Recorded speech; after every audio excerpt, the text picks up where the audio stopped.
Buenas, hoy vamos con el capítulo 8 de Historia de la Psicología, alternativas a la psicología wundtiana, la segunda parte. En el tema pasado vimos tres psicólogos, que fueron Brentano, Sump y Dilthey. En estos tres vamos a ver a Ebbinghaus, Oswald Kulp y Titchener. Bueno, vamos a ello. Punto número 0. Introducción. En este apartado veremos las alternativas wundianas de estos tres psicólogos. Hermann Ebbinghaus, Psicología de la Memoria. Oswald Kulp, Psicología del Pensamiento. Edward Titchener, Estructuralismo. Punto número 1. El estudio experimental de la memoria. Hermann Ebbinghaus. Me he dejado el de la sílaba sin sentido, el de la memoria. Vamos, está muy chulo, es uno de mis favoritos. Hermann Ebbinghaus, 1850 hasta 1909. Nació en Barmen, Alemania. Cursó estudios humanísticos en la Universidad de Bonn, Halle y Berlín. Tras un paréntesis por la guerra franco-prusiana, completó sus estudios con estudios de antropología y filosofía en la Universidad de Bonn, en la cual obtuvo el título de doctor en filosofía con su tesis sobre la filosofía del inconsciente de Edward von Hartmann. Con su pionera investigación sobre la memoria, la figura de Ebbinghaus marca el comienzo de un estudio experimental de los procesos mentales superiores. Importante. Tanto lo del que título de doctor en filosofía con esta tesis, filosofía del inconsciente, como que el comienzo del estudio experimental de los procesos mentales superiores, que hasta entonces se había considerado demasiado complejos, subjetivos y fugaces como para ser objeto de examen en el marco del laboratorio. La lectura de Gustav Fechner de los elementos de la psicofísica le causó una profunda impresión y le impulsó al estudio experimental de la memoria, donde destaca su obra sobre la memoria en 1985, importante estudio experimental. Dicha obra le proporcionó ser docente en la Universidad de Berlín y asegurarle un lugar eminente en la historia de la psicología. Dentro de su estudio experimental destacan los nuevos materiales estimulares que ideó Ebbinghaus, conocido como las sílabas sin sentido. Importante, vamos, lo más importante de esta página es esto de las sílabas sin sentido y lo del estudio experimental de los procesos mentales superiores. Bueno, las sílabas sin sentido. Una sílaba carente de significado que obtenía intercalando un sonido vocalítico entre dos sonidos consonánticos. Construyó un total de 2.300 sílabas, gam, nol, duc, buf, que luego mezclaba al azar para formar las series de longitud variable que iban a servir de material para cada prueba. Trabajar con material carente de significado tenía tres ventajas considerables. 1. Permitía neutralizar la influencia de factores como el interés, la belleza. 2. Suponía un material sencillo que proporcionaba innumerables combinaciones. Y 3. Podía ser sometida a una variación cuantitativa sin sufrir efectos perturbadores. En definitiva, lo que Ebbinghaus pretendía hacer con la memoria era someterla a una medición exacta en aplicación del llamado método de la ciencia natural, que es el método científico, del que se manifestó como un defensor acérrimo. En su estudio se usaba a sí mismo como sujeto. Importante esta parte, que se usaba a sí mismo porque esto caía con examen. Se usaba a sí mismo como sujeto, garantizando la fiabilidad de los resultados. En dichos estudios se centró en evaluar tres factores. 1. La rigurosidad. 2. La definición de la memorización. Y 3. El método de aprendizaje. 1. La rigurosidad. Velocidad de lectura idéntica para cada serie. Pausas entre series. Control de factores no deseables. 2. Definición de memorización. Lograr reproducir las listas de sílabas sin errores ni titubeo. 3. Método de aprendizaje. Registro de tiempo y número de lecturas necesarias para memorizar. Esas son las tres cosas que evaluaba Ebbinghaus. Ideas destacadas de los estudios de Ebbinghaus sobre la memoria. Pues tenemos estos cuatro cuadritos, estas cuatro partes, que también son bastante importantes. Método de aprendizaje. Relación directa. Cuanto más larga la lista, más tiempo de memorización. Segundo, el tiempo no se incrementa de forma lineal. Un ejemplo, lista de 6 sílabas se tarda unos 10 minutos. Lista de 12 sílabas se tarda 30 minutos, no 20 como sería el doble de la de 6. El material con sentido tiene ventajas sobre la memorización del material sin sentido. Otra idea destacada, método de ahorro. Relación entre los números de lecturas y retención posterior. Es sobre aprendizaje y se ahorra repeticiones al día siguiente con la misma lista. Curva del olvido, influencia del tiempo en el recuerdo. El porcentaje del olvido. Tenemos aquí, como se puede ver, como lo aprendí la primera vez, va bajando si no se mira, y aquí esta otra vez si se mira, y con el tiempo se va quedando cada vez un poquito más. Esta es la curva del olvido. Y por último, el efecto del repaso y el orden de los elementos sobre la retención. A partir de entonces, dejó de trabajar sobre la memoria para centrar su atención en otras tareas. Careció de discípulos que continuasen su labor, destacando a George Elias Müller. Creó junto a Arthur Koenig la revista de la psicología y fisiología de los órganos sensoriales, en el año 1890, suponiendo una alternativa a la revista de estudio psicológico de Wundt. Importante esta revista que creó con Arthur Koenig, la revista de la psicología y la fisiología de los órganos sensoriales. En cuanto a su labor e investigación, merece recordarse también su elaboración de un test de inteligencia, también muy importante, que suele caer. Test de inteligencia, diseñado para evaluar el efecto de la fatiga en rendimiento escolar, donde los niños debían completar los espacios blancos que tenían frases de un texto. Dicha prueba, el test, fue datada por Binet y Terman en sus famosas escalas de inteligencia y se le conocía como test de determinación de Ebbinghaus, ¿vale? El test de inteligencia o el test de determinación de Ebbinghaus. Con su riguroso control de las variables en juego y su amplio uso de las matemáticas, Ebbinghaus construyó un poderoso argumento a favor de la posibilidad de acercarse a los procesos mentales más complejos de una manera experimental y objetiva. Punto número 2. El estudio experimental del pensamiento de Oswald Kulp. Oswald Kulp, de 1862 a 1915, nació en Kandau, Letonia. Estudió fisiología, filosofía, psicología e historia de las universidades de Leipzig, Göttingen y Berlín. Se doctoró con Wundt en el año 1887, tras colaborar con él en el laboratorio más de 10 años. Kulp empezó a separarse de su maestro en varios puntos. Así, en el año 1893, publicó su propio manual Principios de Psicología, donde rechazaba explícitamente la idea de causalidad psíquica de Wundt. Se opone a Wundt en que a todos los procesos mentales sean conscientes y representacionales, que se pueda acceder a todo proceso mental de forma inmediata. Critica la separación entre fenómenos inferiores y superiores. Tanto Kulp como sus colaboradores, la Escuela de Wurzburgo, como vimos en el sexto episodio, en el quinto, perdón, creo que en el quinto capítulo, el primer tema, someten el pensamiento a una introspección experimental. Recurren a autoinformes que los sujetos ofrecen de forma retrospectiva una vez finalizada la prueba, el estudio. Esto es bastante importante, ¿vale? Esta parte, tanto lo de los principios de psicología, donde rechazaba explícitamente la idea de la causalidad psíquica de Wundt, y con la Escuela de Wurzburgo, que somete el pensamiento a una introspección experimental, que recurre a los autoinformes. Oswald Kulp funda junto a Karl Marx otro laboratorio de psicología desvinculado de su maestro Wundt, donde se lleva a cabo una investigación sobre la abstracción a partir de la presentación de sílabas sin sentido escritas con diferentes tipografías, color, etc.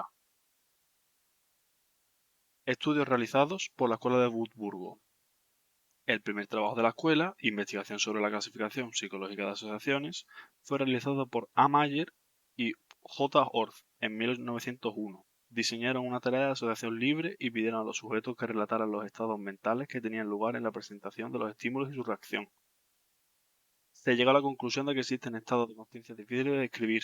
Los denominaron Bewusstseinslagen, que significa disposiciones de conciencia. Muy importante, ¿vale? El primer trabajo, donde vemos aquí lo denominaron la Bewusstseinslagen, que es donde existen los estados de conciencia difíciles de describir, que significa las disposiciones de la conciencia. En un estudio realizado por ese mismo año por Marr, se encontraron datos parecidos relacionados con un tipo de operación mental en concreto, el juicio, ¿vale? Este es el primer trabajo de la escuela y este es otro estudio realizado. Ahora tenemos aquí otro, ¿vale? Otro investigador de laboratorio, H. Watt, va a dar en cuenta de otros fenómenos semejantes.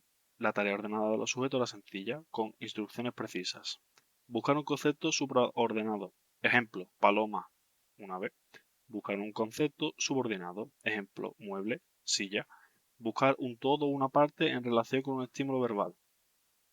Con dicho estudio, Watt encuentra estados de naturaleza difíciles de precisar, como la conciencia de una dirección, de una significación previa a la palabra o a la imagen, así como tendencias, que serían algo así como la mecánica del pensamiento. ¿Vale? Tenemos estos tres trabajos. los dos primeros párrafos, el segundo estudio y esta tercera investigación.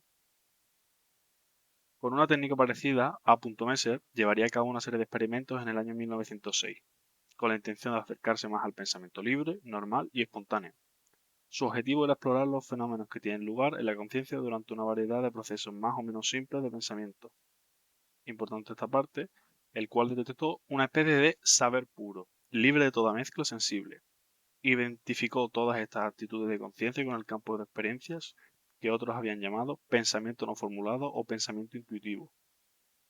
Construyó a la formación de la teoría de la Escuela de Wurzburgo acerca de la existencia de un pensamiento sin imágenes, siendo las investigaciones de K. Butler de que retomasen dichas ideas, muy importantes, tanto los pensamientos estos no formulados o pensamientos intuitivos, y sobre todo el pensamiento sin imágenes de la formación de la Escuela de Wurzburgo, como vimos en los capítulos anteriores. Butler parece incluso ironizar sobre el trabajo de sus predecesores.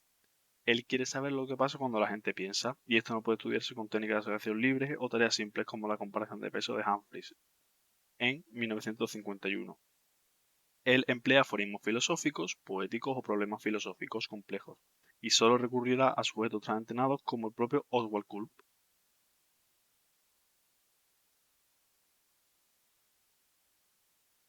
Los problemas filosóficos pueden ser tipo: ¿ha conocido la Edad Media el teorema de Pitágoras? O ¿la teórica física de los átomos puede ser dada por falsa ante nuevos descubrimientos? Dichas preguntas eran complejas, pero formuladas de un modo del sujeto podría responder con una respuesta sencilla.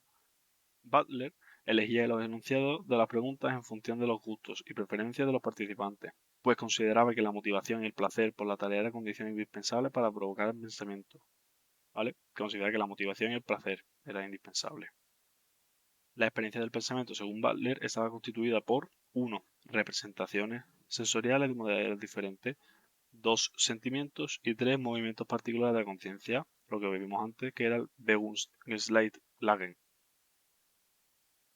Solo podemos considerar los pensamientos como verdaderas partes constitutivas de nuestras experiencias.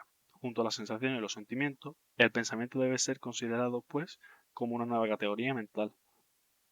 Hay 3 rasgos de pensamiento según Butler, bastante importantes estos 3 cuadritos. El primero, la conciencia de las reglas generales, anticipar el método para resolver un problema. El segundo, la conciencia de las relaciones, vinculación de los pensamientos. Y tercero, la intención, dirección hacia un objeto. ¿Vale? Que son 3 rasgos de pensamiento según Butler.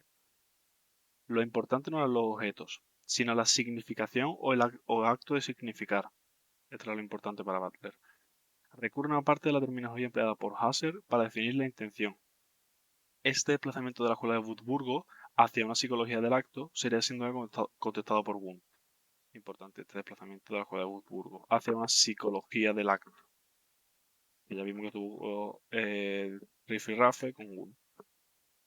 Su reacción pública se produjo a partir de la publicación del trabajo de Butler, con un texto donde atacaba el conjunto de las investigaciones de la escuela desde sus inicios. Wundt oponía en él la utilización de un método introspectivo para analizar el pensamiento. Si estamos pensando en la respuesta a una pregunta, no podemos estar a la vez atentos a lo que pasa mientras la hacemos. Butler, por su parte, añadirá un anexo a la publicación de las 2 últimas partes de su trabajo, en respuesta a Wundt, rechazando que su método contradiga sus indicaciones con respecto al uso de la metodología experimental. Wundt se opone a la idea de un pensamiento puro, también importante, este cuadrito. Wundt se opone a eso. Y también se oponía a la utilización de un método introspectivo, que era lo que usaba la escuela de Wurzburgo. La escuela de Wurzburgo se fue diluyendo con el desplazamiento de sus principales investigadores a otras universidades. Butler y Culp se desplazan a Bonn, fundando el Instituto de Psicología. Butler se desplazará a Viena en 1922, donde fundará su propio instituto y alcanzará reconocimiento con trabajo en la teoría del lenguaje. Influencia de las ideas de la escuela de Wurzburgo, la escuela de la Gestalt y el cognitivismo. La escuela de la Gestalt toma idea del pensamiento sin imágenes.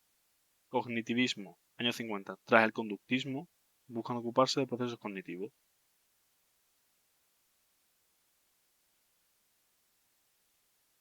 Mm.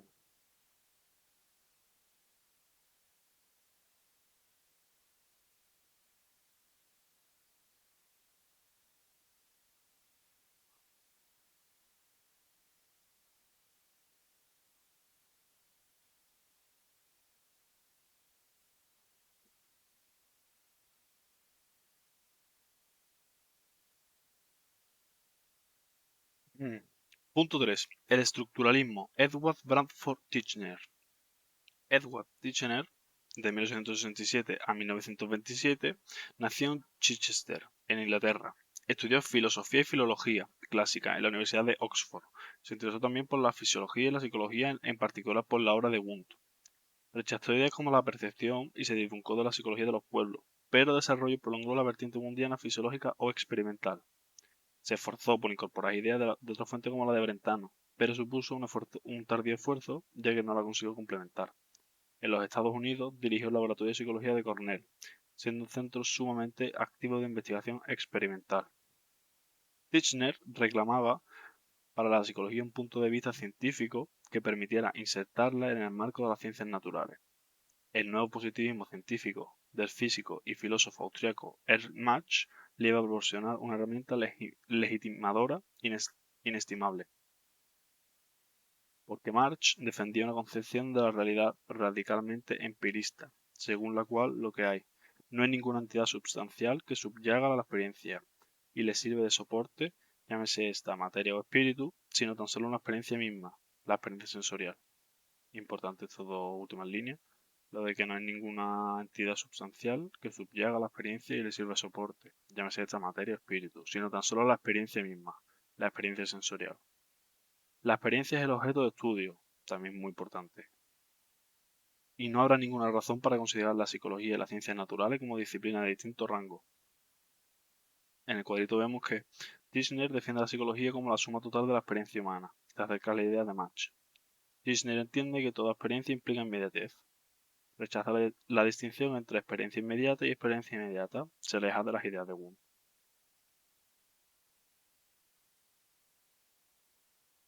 Este planteamiento cientificista condicionaba asimismo el método con que la psicología debía aproximarse a su objeto. Según Titchener, no puede ser otro que el característico de las ciencias naturales, el método observacional que en psicología recibe el nombre de introspectivo. ¿Vale? Defendía el método observacional, que es el introspectivo. El método con el que la psicología debía aproximarse a su objeto. La introspección psicológica no es otra cosa que la observación. Eso sí, observación científica y por tanto rigurosa, atenta y limpia de prejuicios y propia de la observación cotidiana. La observación interna de los procesos mentales puede ser accesible por el propio individuo y tiene el riesgo de ser alterada por la introspección. Se deben tomar medidas de precaución. Las medidas de precaución son tres. Los observadores deben estar bien entrenados. La observación se debe llevar a cabo sobre procesos mentales ya pasados, que es la retrospección, y los resultados se obtienen en condiciones estandarizadas, garantizando la neutralidad. Esas tres medidas de precaución, decía Titchener. Resumen de la idea de la psicología de Titchener. En estos tres cuadritos lo explica muy bien. Es importante este cuadrito, donde vemos un resumen. La psicología como ciencia. Conocimiento ordenado, metodológico, exhaustivo y sistemático. De ahí pasa al objeto de estudio en la mente, la totalidad de la experiencia. Pasamos al siguiente. El método es la introspección experimental, realizada en laboratorio bajo estrictas condiciones de control, como lo que hemos visto estas tres medidas de precaución. El objeto principal de Titchener era descubrir la estructura de la mente. Por eso se llama estructuralista, porque intenta descubrir la estructura de la mente. Haciendo un análisis de la estructura de la mente, desenredando los procesos mentales de la madeja de la conciencia. Los resultados son estructurales, no funcionales. Se busca conocer qué es lo que compone la mente y en qué cantidad. No interesa conocer para qué sirve. La psicología tiene una doble tarea, la descriptiva y la explicativa, al que Titchener se refirió como el problema de la psicología. Aquí podemos ver un cuadrito donde describe los problemas de la psicología que acabamos de leer. Problema de la psicología, las tareas descriptiva y explicativa. Dentro de la descriptiva, momento analítico y momento sintético. En la explicativa, identificación del proceso corporal que acompaña el proceso mental. El paralelismo psicofísico, el que no causa efecto. Ahora aquí vamos a leerlo un poquito mejor abajo. Tarea descriptiva. Debía despegarse en momentos distintos. Uno, momento analítico. La psicología debe comenzar por el análisis de su material. Y dos, debe analizar los elementos que lo componen, desde lo más simple. En psicología, el material del que se parte es la conciencia, experiencias mentales y concretas, y el análisis deberá hacer posible identificar los componentes elementales de dicha conciencia. 2. Momentos sintéticos. Recomponer lo previamente analizado.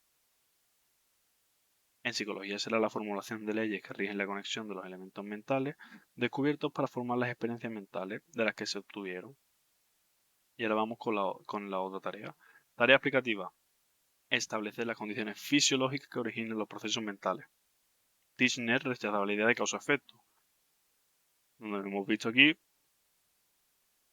que para él había un paralelismo psicofísico, que se limitaba a afirmar la correspondencia entre ambos procesos, el corporal y el mental. Tishner iba a concentrar su atención principalmente en el análisis de la conciencia, en sus componentes elementales. Eso es lo que iba a estudiar, iba a focalizar su atención, en el análisis de la conciencia, importante. Influido por la tradición empirista y asociacionista del pensamiento británico, en los análisis introspectivos realizados por él mismo y por sus discípulos, Tishner distinguió tres tipos de elementos o contenidos mentales. Importante. Las imágenes, elementos de las ideas, recuerdos y pensamientos, las sensaciones, elementos de las percepciones, y los afectos, elementos de las emociones. Este cuadrito al final, donde las emociones, elementos de las ideas, recuerdos y pensamientos, sensaciones de las percepciones y los afectos de las emociones. Para terminar, vemos un cuadrito donde vemos esto último que hemos leído, los elementos de Tishner. Hay tres: las sensaciones, que son más de 40.000, los afectos y las imágenes. Las sensaciones, según un sentido, pueden ser olfativa, auditiva, etc. Según el origen, interna o externa. Según la naturaleza física, visuales, brillo y color. El afecto, dimensión, agregado de sagrado. Más las otras dos explicaciones de Wundt: excitación y inhibición y tensión y relajación, como vemos en el tema 5. Y el tercer elemento, las imágenes. Tishner publicó su obra Psicología experimental, manual de prácticas de laboratorio, en 4 volúmenes donde aspiraba a despejar cualquier duda que hubiese podido haber sobre la respetabilidad científica de la psicología. Esa es su obra, Psicología experimental, manual de una práctica de laboratorio, en 4 volúmenes.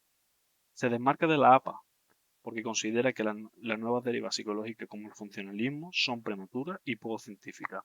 Solo tiene un pequeño grupo de seguidores. Y vemos el último cuadrito, donde el estructuralismo de Tishner no tuvo continuidad por 3 razones. Y aquí vemos el cuadrito donde está la psicología de Tishner y la psicología que interesaba realmente a Estados Unidos. Experimentación en laboratorio y en Estados Unidos experimentación en sociedad. Tishner, sujetos normales humanos, interés individual. Sujetos patológicos animales, interés social. La psicología de Tishner y estructuralismo, la que interesaba en Estados Unidos, el funcionalismo y el conductismo, que es el que vamos a ver en el siguiente tema, el funcionalismo y el conductismo. Bueno, dejo por aquí el resumen del capítulo 8, donde hemos visto otros 3 autores. Ebbinghaus el primero, que era el de la memoria, el de la sílaba sin sentido, el de la metodología que hizo. El segundo es Oswald Kulp, con la Escuela de Wurzburgo. Tenemos aquí de pensamiento sin imágenes, que rechazaba la causalidad psíquica. Y el tercero es Tishner con el estructuralismo, con el estudio de la mente y todo eso. Bueno, palabras clave. Sílabas sin sentido, curva del olvido, de determinación, estas son de Ebbinghaus. Pensamientos sin imágenes, disposiciones de la conciencia, actos de conciencia, estos son de Kulp. Intención, abstracción, la mente ahora y el paralelismo psicofísico. Esas son las palabras con las que nos tenemos que quedar. Pues nada, un abrazo, a darle caña y venga.